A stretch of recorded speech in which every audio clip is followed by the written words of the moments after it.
Oh, season's over. The New York Knicks lose in Game 7, 130 to 109. Man, I just want to start off by saying thank you all, first of all, for showing my channel, Knicks Media here, the love and the support that you guys showed all season. I had such a fun time supporting this Knicks team. They fought, they clawed, they did everything they possibly could with all the injuries they suffered. Jalen Brunson fractures his hand. It's only unfortunately right for this team to go out this way with the head of the snake going down the way he did. OG playing, re-injures his hamstring. Josh Hart playing. I mean, they sacrificed everything in the NBA playoffs, even in the regular season with all the injuries, and they got all the way to Game 7 or round number 2. Obviously, Knicks fans are not satisfied. We wanted to go to the Eastern Conference Final to take on the Boston Celtics. But, man, at one point, is it too much to ask for this Knicks team to sustain these injuries? Of course, we just witnessed something that, I have to say this. That was the most frustrating Knicks game I ever watched in my life, and I know you guys can attest to that. The Pacers didn't miss. I've never seen anything like it. They were shooting 80% from the field. I literally couldn't stomach watching every single shot that the Pacers put up go in, and I know you guys can relate to that. And I don't want to make this a video of me ranting about the Pacers not missing. Tip my caps to them. They played a hell of a series. Okay, congrats on being healthy. That's what I have to say. I mean, it must be nice. But at the end of the day, man, Dante DiVincenzo put everything he could out on the floor. Alec Burks did everything he possibly could. Jalen Brunson was not himself leading into this game, of course, before he even fractured his hand. But boy, oh boy, those Indiana Pacers did not miss a freaking shot. And I just got to say thank you to the New York Knicks because they put everything that... This was the first time I felt like, as a Knicks fan, that this Knicks team is back in relevance. Back-to-back seasons, going to the second round, it felt different, overcoming adversity after adversity, getting an injury, everybody counting us out, rising to the occasion, proving this doubter wrong, proving that doubter wrong, that naysayer, this naysayer wrong. Jalen Brunson proving he's a absolute MVP candidate, finishing 5th in MVP voting this year.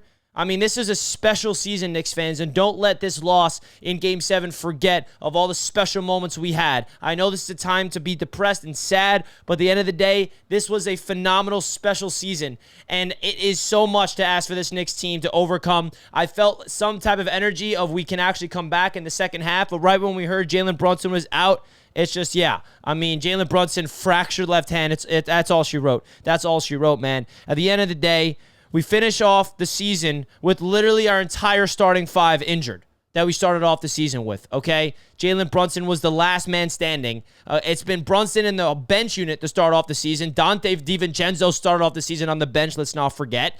We get Mitchell Robinson injured in December. Bojan Bogdanovic comes to the Knicks. He gets hurt in the playoffs.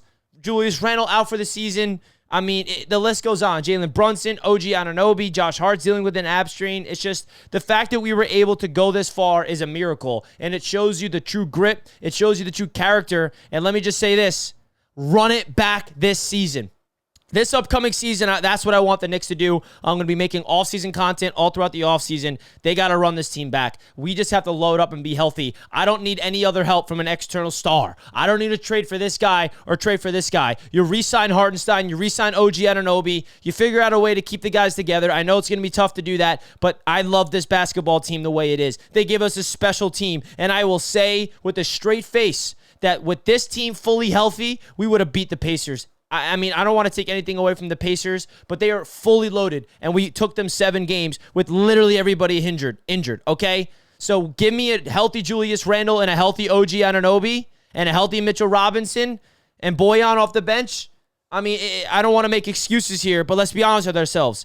It's asking a lot for this Knicks team to do what they do with this many injuries. But I got to just say, man, I love this Knicks basketball team, and I'll say just like I started off the show, cannot thank you guys, all the people watching my videos all throughout the season, sticking with me here at Knicks Media. I had a lot of fun covering this Knicks team. It was a special year, and I think that the best is yet to come. I think this is just a taste of what we can expect from this Knicks team on a consistent basis. We are set up with so many assets, and I think that we're finally entering an era of New York Knicks basketball that we're going to see consistent playoff appearances and playoff runs. Obviously, we did not do anything better than we did last year other than pushing it to Game 7, right? We wanted to get to the Eastern Conference Finals this year. That was the hope, to take a step in the right direction, but that's not what happened, and I think the injuries are a big reason for it. I think with the assets and the fact that we have the Nova boys locked up long-term, and then we have all the other talent around them, this Knicks team is set up for long-term success, and that's all we can ask for. This does not feel like a short-term thing. We're like,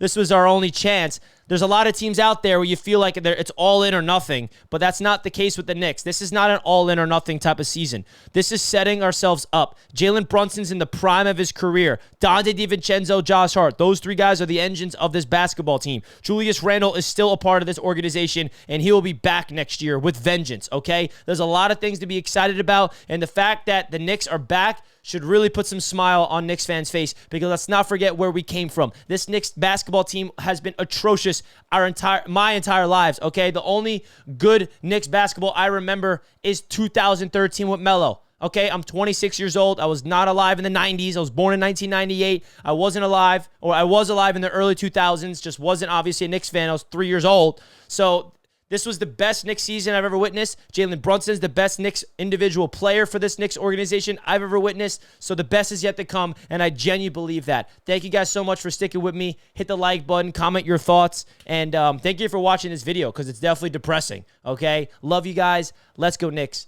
And I'll catch you guys throughout the week, because content's not ending. The content's not stopping here at Knicks Media. We'll pivot into some off-season stuff and really get deeper into what we got, what we can expect, and what to recap of this special season. So peace out, and I'll see you guys this week.